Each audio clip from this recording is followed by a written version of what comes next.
Hello everyone, हमारा section 1 and 3 तक हो गया था। अब आगे के सेक्शंस को देखते हैं, 1 एंड 4 को। देखिए 1 एंड 4 किस चीज़ की बात कर रहा है।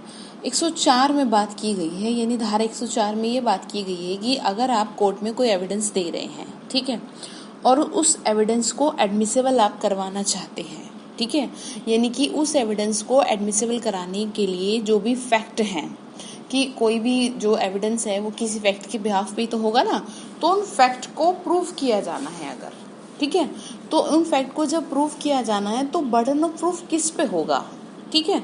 मैं वापस रिपीट कर रही हूँ, किसी भी एविडेंस को अगर एडमिसिबल बनाना है, यानी कोर्ट में एडमिसिबल कराना है, आप चाह रहे हैं कि कोर्ट उस चीज़ को एडमिसिबल करे, तो उसके लिए जो फैक्ट को प्रूव किया जाना है, तो उन फैक्ट को प्रूव कौन करेगा। तो कोर्ट यहाँ पे सिंपली सिर्फ इतनी बात कह रहा है कि जो यहाँ पर उन फैक्ट को प्रूव करेगा वो वही करेगा जो ऐसा चाह रहा है। कैसा चाह रहा है, कौन है वो, कि जो ये चाह रहा है कि कोर्ट इस चीज को क्या करे, एडमिट करे, ठीक है।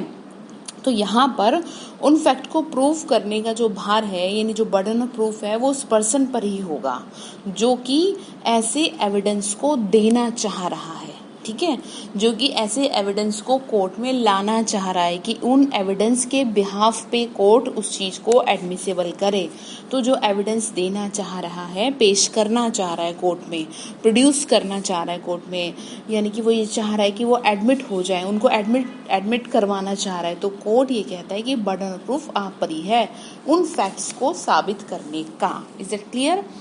यानी कि अगर एक वर्ड में कहा जाए कि it is a condition precedent to prove a particular fact, ठीक है। तो क्या है, इस चीज को आप ध्यान रखिएगा। यानी कि ये जो सेक्शन है इसकी अकॉर्डिंग क्या बात की गई है, इसके अकॉर्डिंग बात ये गई है कि अगर एक फैक्ट को एडमिसिबल करना है तो वो जो फैक्ट है ना, एडमिसिबल जिसे आपको करना है, वो दूसरे फैक्ट के प्रूव होने पर डिपेंड है, ठीक है ना। यानी कि आप दूसरे फैक्ट को प्रूव करेंगे, उस पर डिपेंड है। ये बात मैंने क्यों कही, इस बात को समझने के लिए आप इलस्ट्रेशन को देखिए। इसका जो इलस्ट्रेशन है उसमें लिखा है, क्या लिखा है देखिए, इसमें लिखा है कि जो ए है, ठीक है, ए जो है वो बी के थ्रू ये चाहता है कि जो डाइंग डिक्लेरेशन है वो प्रूव करना चाहता है, ठीक है। ए जो है वो बी के द्वारा दिया गया क्या, डाइंग डिक्लेरेशन, यानी कि जो बंदा मर गया उस चीज को प्रूव करना चाह रहा है ए, प्रूव करना चाह रहा है। तो यहाँ पर सबसे पहली बात, ए चाह रहा है ना, तो यहाँ पर ए को ही ये प्रूव करना होगा, ठीक है। क्या प्रूव करना होगा यहाँ पे ए को, पहली बात ये क्या, कि जो बी है वो मर चुका है। तो जब ये प्रूव हो जाएगा कि बी जो है मर चुका है, तब उसकी बात को, जो एविडेंस वो दे रहा है, उसको कोर्ट में एडमिट किया जाएगा, अदरवाइज नहीं। अगर वो नहीं साबित कर पाता तो नहीं किया जाएगा। इसका दूसरा इलस्ट्रेशन क्या है, कि जो ए है वो ये डिजायर करता है कि जो डॉक्यूमेंट है, सपोज कोई डॉक्यूमेंट है आपका और वो खो गया है, और आप कोर्ट से ये कहते हैं जी नहीं, हमारा मैं उसके बिहाफ पे ना सेकेंडरी एविडेंस दे रहा हूँ, क्योंकि जो ए है ना वो जो मेरा ओरिजिनल डॉक्यूमेंट है, ठीक है, वो जो है क्या हो गया, खो गया, यानी प्राइमरी एविडेंस मेरा खो गया है। तो क्या है, सेकेंडरी एविडेंस को के थ्रू उसको प्रूव करना चाह रहा है। तो यहाँ पर आपको क्या बात ध्यान रखनी है कि जो डॉक्यूमेंट खो गया है ना, उसके कंटेंट्स को सेकेंडरी एविडेंस से प्रूव करे, ठीक है। तो यहाँ पर ए को सबसे पहले ये प्रूव करना होगा कि जो डॉक्यूमेंट है वो खो गया है, ठीक है ना। आपको बात समझ में आ गई। इसमें ये लिखा है, देखिए, A wishes to prove a dying declaration by B, A must prove B's death. सबसे पहले क्या करनी पड़ेगी, बी की डेथ को प्रूव करना पड़ेगा। सेकेंड इलस्ट्रेशन क्या है, A wishes to prove by secondary evidence, क्या करना चाह रहा है, सेकेंडरी एविडेंस के थ्रू कंटेंट्स को प्रूव करना चाह रहा है, ठीक है।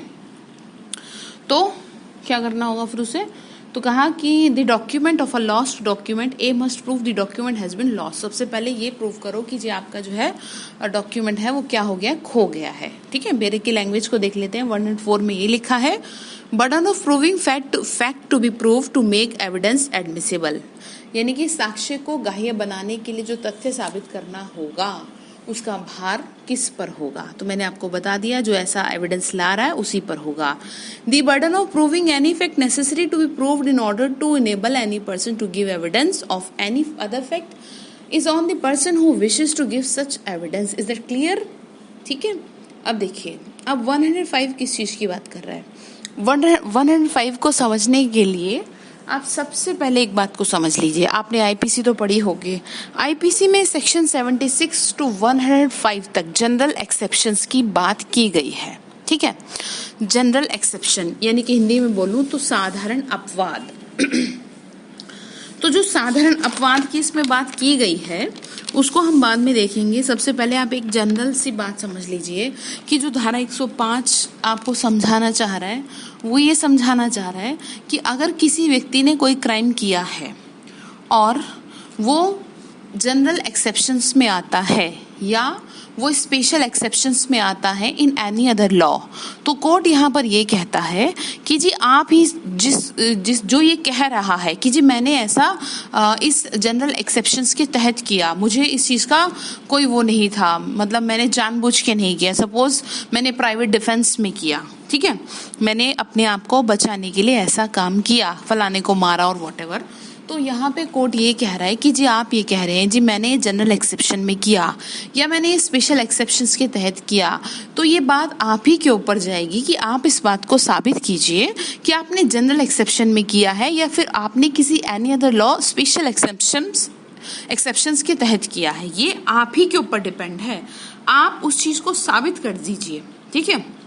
इसके लिए आपको 76 ऑफ आईपीसी सेक्शन 76 ऑन 105 के एक एक एक्सेप्शंस को बहुत अच्छी तरीके से रीड करना होगा।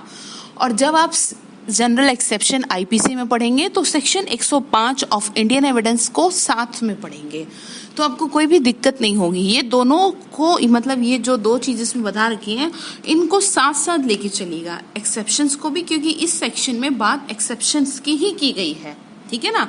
यानी कि देखिए सिंपल वर्ड में बात यहाँ पे ये है कि अगर कोई व्यक्ति ये कहता है किसी ने कोई ऑफेंस किया है और वो कोई जो पर्सन है वो किसी ऑफेंस का गिल्टी है या एक्यूज्ड है किसी मर्डर का और व्हाटएवर, तो यहाँ पर उन सर्कमस्टांसेस का जो एग्जिस्टेंस है, ठीक है, जो भी उसने क्राइम किया जिस भी सर्कमस्टांसेस में किया उसका जो एग्जिस्टेंस है, ठीक है, तो जो एग्जिस्टेंस है ना जो कि जनरल एक्सेप्शंस में या स्पेशल प्रोविजंस में है, ठीक है भाई, जनरल एक्सेप्शन में दिया गया है, जैसे कि आपने इसमें देखा ना कि भाई प्राइवेट डिफेंस में हमने मारा या सडन प्रोवोकेशन में हमने ऐसा किया, तो यहाँ पर आप समझ लेना ध्यान से, तो यहाँ पर उसको डिफाइन करने वाले जो भी लॉ हैं, ठीक है, तो उसको डिफाइन करने वाले जो भी लॉ हैं, ठीक है, या जो भी उसने क्राइम किया उसके अंदर जो भी बात आ रही है वो इसके अंदर आती हो, किसमें, स्पेशल प्रोविजंस में आती हो,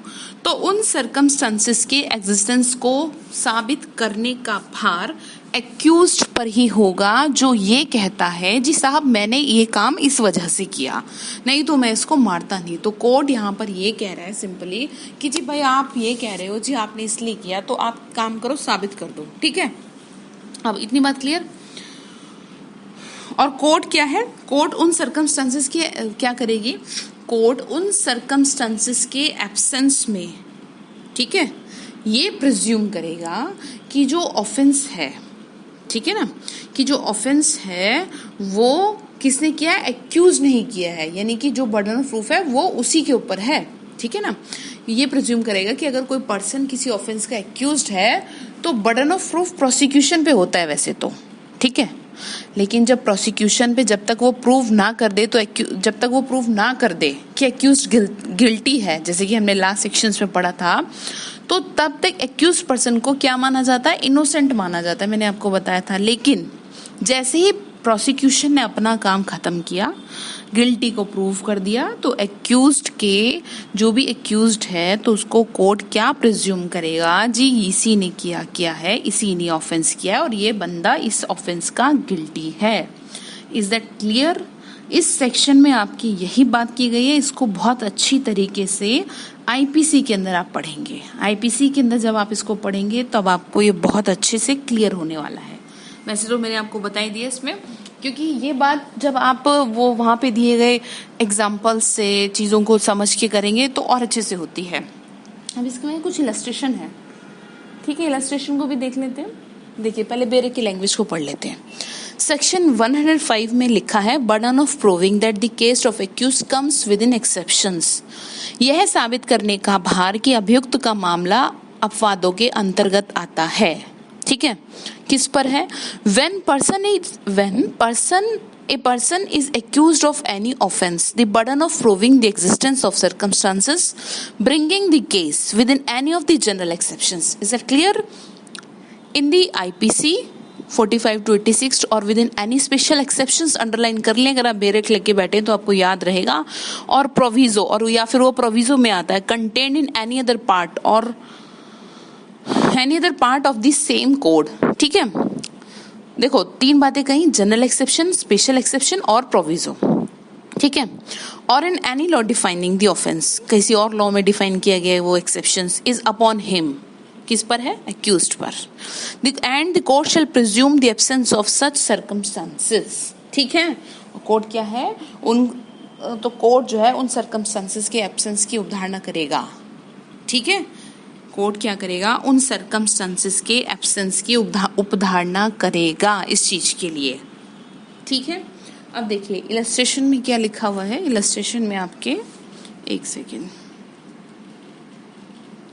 इलस्ट्रेशन में लिखा है A is the accused of murder of B. ठीक है, और वो एलिज करता है कि उसने वो क्या किया है, by reason of unsound mind किया है। ये लिखा है ना, हाँ, by reason of unsound mind. ठीक है, यानी कि भाई उसका दिमाग ठीक नहीं था, वो ये कहना चाह रहा है कि मेरा दिमाग ठीक नहीं था, मैं किसी भी मतलब कह दो कि मेरे को कुछ होश नहीं था, और कुछ भी कह सकता है कहने वाला, जिसकी वजह से मुझे ये नहीं पता था कि इस एक्ट की नेचर कैसी है। जैसे कि मैंने आपको जब सीपीसी और दूसरे सब्जेक्ट में बताया भी था कि एक केस में ऐसा ही हुआ था कि एक केस में क्या किया था, एक आदमी ने क्या किया, अपनी वाइफ के सर में डंडा मार दिया, और जब वो उस चीज के लिए गिल्टी प्रूव हुआ, उसको ये माना गया कि उसने ऐसा क्यों किया, तो उसने कहा जी साहब मुझे पता नहीं था कि सर में डंडा मारने से कोई मर जाता है।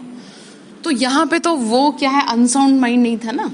इतना तो पता ही होता है, एक जनरल बात है कि कोई सर में डंडा मारेगा, क्योंकि ब्रेन जो है वो हमारे पूरी बॉडी का सबसे सेंसिटिव एरिया है।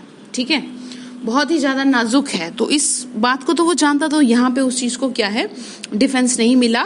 लेकिन यहाँ पर बात ये की जा रही है कि उसने क्या किया, अस्वस्थ होने की वजह से किया। उसकी अस्वस्थ होने की भी ना कोई वो होनी चाहिए, मतलब जैसे कि सपोज, जैसे आपको कई बार डॉक्टर्स भी वो कोर्ट में कहा जाता है ना कि भाई आप इस चीज को साबित करें, कोई आपका कोई सर्टिफिकेट हो या कुछ और हो कि भाई ये है, ये मानसिक रूप से क्या है, अस्वस्थ है, तो उसकी तो यहाँ पे यही है, तो जिसकी वजह से उसको उस एक्ट का पता नहीं था। तो यहाँ पर ये प्रूव करने का भार कि जो मर्डर है वो उसने अस्वस्थ माइंड की वजह से किया।